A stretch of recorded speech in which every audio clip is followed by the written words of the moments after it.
Hello दोस्तों, हमारे YouTube channel में आप सभी का स्वागत है। आज की इस वीडियो में हम आईआरबी इंफ्रास्ट्रक्चर स्टॉक को डिस्कस करने वाले हैं। देखो, इस स्टॉक के ऊपर एक्सपर्ट की तरफ से कुछ बड़े टारगेट्स दिए जा रहे हैं, जिन्हें हम अभी इस वीडियो में जानने वाले हैं, समझने वाले हैं। और साथ ही साथ हम इस कंपनी की वैल्यूएशन भी देखेंगे कि अभी जो प्राइस पर फ़िलहाल ये शेयर ट्रेड कर रही है, उस प्राइस के अकॉर्डिंग शेयर की वैल्यूएशन कैसी है एंड अभी यहाँ पर हमें इन्वेस्टमेंट करनी चाहिए उस अकॉर्डिंग या नहीं, लॉन्ग टर्म के लिए। ठीक है, एंड सपोर्ट और रेजिस्टेंस के लेवल्स भी देखेंगे। चलो वीडियो को शुरू करते हैं। फर्स्ट ऑफ ऑल न्यूज़ को डिस्कस करते हैं। तो देखो, ये है न्यूज़ की हेडलाइन। इंफ्रा 65 रुपये पर ट्रेड कर रहे सरकारी कंपनी में आ सकती है बड़ी तेज़ी, टारगेट 150 के पार। तो देखो, 150 के पार की टारगेट दी जा रही है। यहाँ पर अभी के प्राइस के अकॉर्डिंग देखिए तो डबल से भी ज़्यादा की टारगेट दी जा रही है एक्सपर्ट्स की तरफ से। देख सकते हो अभी 64 रुपये के अप्रोक्स यहाँ पर प्राइस है। चलो आगे बढ़ते हैं। आईआरबी इंफ्रास्ट्रक्चर डेवलपर्स लिमिटेड जुलाई के महीने में भारत सरकार आर्थिक बजट लाने वाला है, जिसमें इंफ्रास्ट्रक्चर सेक्टर पिछले साल से भी ज़्यादा बजट दिया जा सकता है। ये कहा जा रहा है कि जो जुलाई मंथ में बजट आने वाली है, इसमें इंफ्रा सेक्टर को पिछले साल से भी ज़्यादा वेटेज दिया जा सकता है, बजट दिया जा सकता है। इंफ्रास्ट्रक्चर सेक्टर के ऊपर पिछले साल के मुकाबले में ज़्यादा ध्यान दिया जा सकता है। इस वजह से इंफ्रास्ट्रक्चर सेक्टर में बड़ी तेज़ी आने वाली है। चलो आगे बढ़ते हैं, टारगेट देखते हैं। अगर निवेशक लॉन्ग टर्म के लिए इस कंपनी में निवेश करते हैं तो इसमें पहला टारगेट 100 का है। तो देखो, लॉन्ग टर्म के लिए यहाँ पर 100 का टारगेट दिया जा रहा है और 1 साल के अंदर 150 का टारगेट देखने को मिल सकता है। तो यहाँ पर देखो, फर्स्ट टारगेट 100 का दिया जा रहा है और सेकंड 150 का, क्योंकि कंपनी के पास अभी से बड़े बड़े ऑर्डर्स आते हुए देखने को मिल रहे हैं। शॉर्ट टर्म में लगभग एक्सपर्ट का मानना है कि 85 तक जल्द ही टारगेट देखने को मिल सकता है, जो कि लगभग इनके 52 वीक हाई का प्राइस है। IRB infrastructure developers limited company का करंट शेयर प्राइस 65 रुपये पर ट्रेड कर रहा है। इंफ्रास्ट्रक्चर सेक्टर में यह लार्ज कैप वाली कंपनी है। आगे बढ़ते हैं, एक्सपर्ट की राय देखते हैं। एक्सपर्ट रवि सिंह, चलो देखते हैं रवि सिंह जी का क्या कहना है। एक्सपर्ट रवि सिंह जी का मानना है कि इस कंपनी में शॉर्ट टर्म में 85 का टारगेट देखने को मिल सकता है। तो देखो, शॉर्ट टर्म के लिए 85 का टारगेट दिया जा रहा है और निवेशक 63 से लेकर 65 तक इस कंपनी में निवेश कर सकते हैं। तो देखो, अभी जो प्राइस पर ट्रेड कर रही है, उस प्राइस के अकॉर्डिंग यहाँ पर कही जा रही है कि अभी निवेशक यहाँ पर इन्वेस्ट कर सकते हैं। और लॉन्ग टर्म का टारगेट देखा जाए तो 100 के आगे देखने को मिल रहा है। लॉन्ग टर्म के लिए 100 से ऊपर की टारगेट दी जा रही है।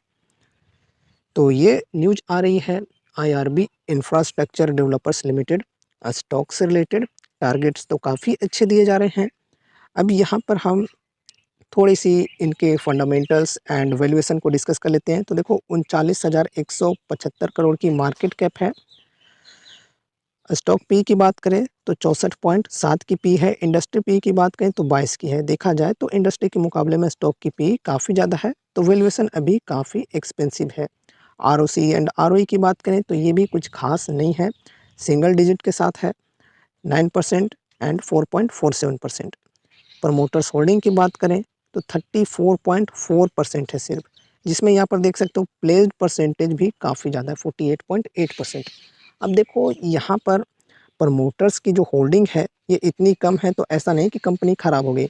इसके अंदर एफआईआईज एंड डीआईआईज की बात करें तो इनकी भी हिस्सेदारी काफ़ी ज़्यादा हमें देखने को मिल रही है।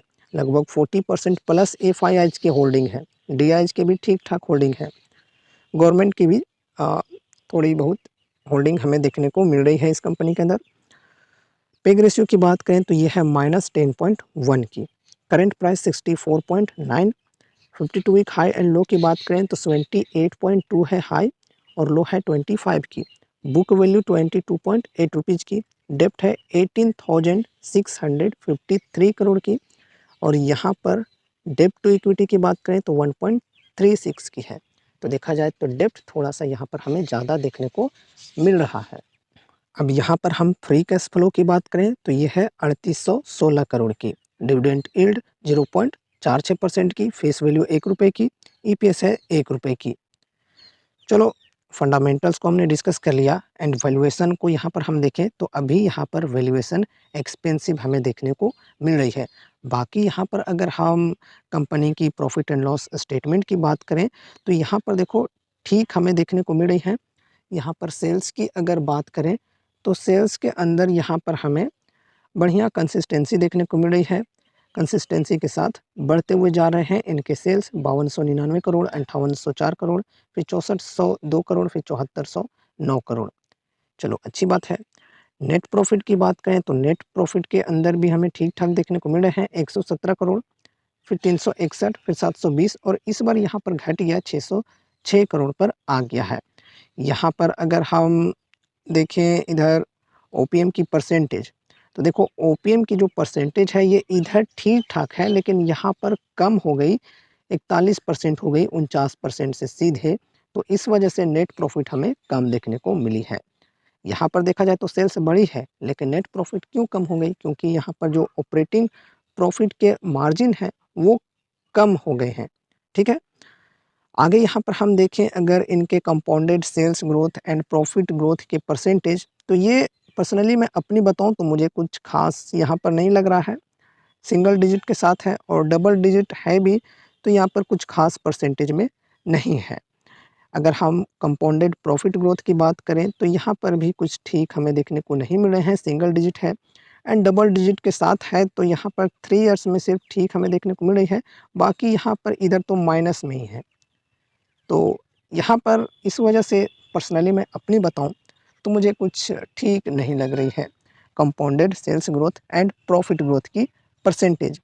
अगर यहाँ पर हम स्टॉक प्राइस सीएजीआर की बात करें तो ये काफ़ी बढ़िया है, डबल डिजिट और ट्रिपल डिजिट बहुत ही लाजवाब हमें देखने को मिल रही हैं। ठीक है, तो ये इतने परसेंट के सीएजीआर से स्टॉक की प्राइस बढ़ी है यहाँ पर। अगर हम रिटर्न ऑन इक्विटी की बात करें तो ये भी सिंगल डिजिट में है और कुछ खास परसेंटेज यहाँ पर हमें देखने को नहीं मिल रहे हैं। तो यहाँ पर हमने वैल्यूएशन को डिस्कस कर लिया, प्रॉफिट ग्रोथ, सेल्स ग्रोथ, इन सभी चीज़ों को डिस्कस कर लिया। अब यहाँ पर हम इनके टेक्निकल्स को डिस्कस करते हैं। तो देखो यहाँ पर जो एक्सपर्ट के तरफ से बाइंग के लिए कॉल दी जा रही है वो ये लेवल है। ठीक है, अभी यहाँ पर बाइंग के लिए कॉल दी जा रही है, ये एक सपोर्ट की लेवल है। यहाँ पर बाइंग करना सही हो सकता है। शॉर्ट टर्म के लिए यहाँ पर देखें तो बाइंग कर सकते हैं। 64-65 का जो लेवल है यहाँ पर बाइंग करके ये रेजिस्टेंस पर सेल कर सकते हैं जो कि 70 का है, या फिर ये जो 52 वीक हाई का लेवल है 78 का, इस लेवल पर आप सेल कर सकते हो। तो यहाँ से यहाँ तक के मूवमेंट्स को कैप्चर करने के लिए अभी एंट्री लिया जा सकता है। एंड जिनका विजन लॉन्ग टर्म का है वो भी यहाँ पर इन्वेस्ट करना चाहे तो कर सकते हैं। डिस्काउंट ठीक ठाक मिल रही है एंड परसेंटेज आप लोग चेक कर लेना कि कितने परसेंट की डिस्काउंट मिल रही है।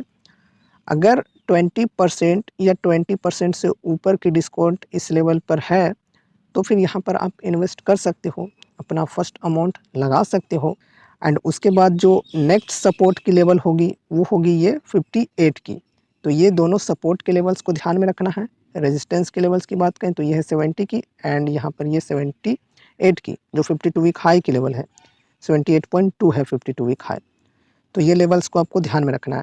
अब देखो यहाँ पर हम 100 के पार या फिर 150 के टारगेट की बात करें तो ये तभी पॉसिबल है जब ये 52 वीक हाई का लेवल ब्रेक होगा, वो भी बढ़िया तरीके से, बढ़िया वॉल्यूम के साथ, बड़ी कैंडल के साथ। यहाँ पर अगर ब्रेकआउट मिलती है तो फिर यहाँ पर हम ब्रेकआउट ट्रेड ले सकते हैं और यहाँ पर जो तेज़ी आएगी उसकी बेनिफिट्स उठा सकते हैं। फ़िलहाल के लिए यहाँ पर अगर हम देखें तो फ़िलहाल के लिए भी यहाँ पर हमें शॉर्ट टर्म के लिए अच्छी अपॉर्चुनिटीज़ मिल रही हैं, लॉन्ग टर्म के लिए भी ठीक ठाक डिस्काउंट मिल रही हैं। तो यहाँ पर बाइंग करके यहाँ से यहाँ तक के मूवमेंट को कैप्चर कर सकते हैं, या फिर एक्सपर्ट के अनुसार जो लोग यहाँ पर होल्ड करना चाहते हैं और 100 के लेवल्स या फिर 150 के लेवल्स तक बैठना चाहते हैं तो यहाँ पर बाइंग करके बैठ सकते हैं। ठीक है, तो ये लेवल्स को आपको ध्यान में रखना है। बाकी पर्सनली मैं अपनी बताऊँ तो मैं इस कंपनी के अंदर इंटरेस्टेड नहीं हूँ, क्योंकि ऑलरेडी मेरे पास काफ़ी सारे कंपनीज़ हैं पोर्टफोलियो में, तो पोर्टफोलियो को ओवर डाइवर्सिफ़ाई नहीं करना चाहता हूँ। साथ ही साथ इस कंपनी के जो compounded sales growth and profit growth है, वो मुझे कुछ ठीक नहीं लग रहे हैं। अब ऐसा नहीं कि मुझे ठीक नहीं लग रहे हैं तो सबको नहीं ठीक लगेंगे, आपको पसंद भी आ सकती है और आगे चल के बढ़िया कंपनी के अंदर हमें ये चीज़ें देखने को मिल सकती है कि जो compounded sales growth and profit growth है, वो सुधरते हुए देखने को मिले। बाकी यहाँ पर हम प्रॉफिट एंड लॉस स्टेटमेंट की बात करें तो ये बेहतरीन है, कंसिस्टेंसी हमें यहाँ पर देखने को मिल रही है, ठीक है? तो ये रही हमारी आज की video IRB infrastructure developers limited stock के ऊपर। उम्मीद है कि इस वीडियो के माध्यम से आपको कुछ यूज़फुल इन्फॉर्मेशंस मिले होंगे। तो इसे लाइक करके चैनल को सब्सक्राइब कर लेना और मिलते हैं अगले नए वीडियोज़ के साथ। तब तक के लिए बाय बाय।